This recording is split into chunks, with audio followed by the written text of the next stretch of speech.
And that was where we learned that you talk about the silo piece. We had a meeting in Washington, D.C. We took a year. We identified all the right players that had to be at the table because no one person can say yes in the FAA. You got to get all of them on board. And I understand that. However, the best conversation was one of our good friends came up to myself and my running partner at the time for that was Tom Judge, who was director for Maine MedFlight, their air medical program there in the state of Maine. His good friend, FAA guy, works in the DC office. And he was all giddy. He's like, hey, that conversation I just had with so-and-so, that was worth the price of admission. And we're kind of looking at him like, what are you talking about?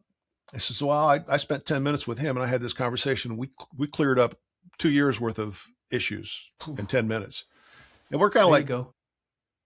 Yeah, but you work in the same building, one floor off from each other.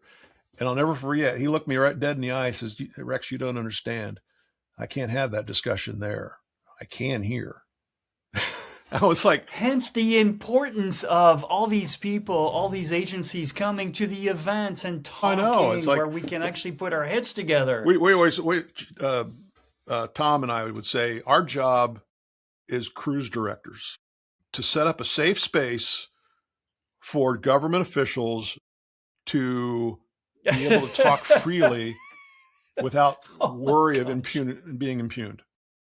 Yeah, that's our job. That's what we're going to do. Where does that stem from? This I don't even know what you want to call it. This privacy siloing of I don't know. I always say it's like government. It's a certain government agency put the SI in silo. It's amazing to me that they ever get anything done.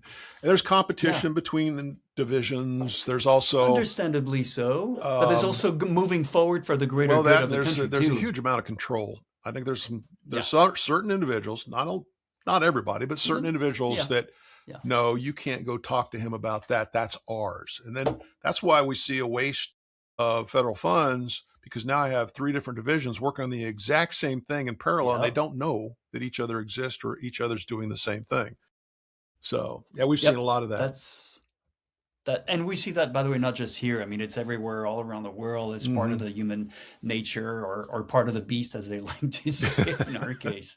But so hopefully, again, 2026, we'll see an improvement in that. And I would tell anybody in the government that if you're interested in participating with the Vertical Flight Society, with VAI, with NASAO, GAMA, any of those groups, hey, call me. I'll make the introduction. I work with all of them. Yes, make the introduction.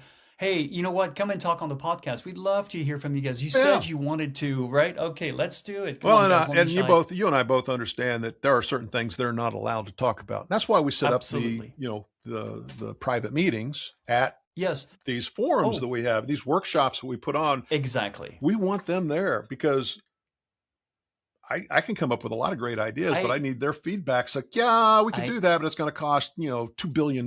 So it's like, okay, what's our alternative here? No, sorry about that. I remember one guy goes, we can do that, even though it is illegal, but we can do that. We can do that. And also, I think you and I have the track record to prove that, yes, we're not going to talk about those things online. We're not going to divulge any of these things. A lot of times we'll set it up so it's an invite only.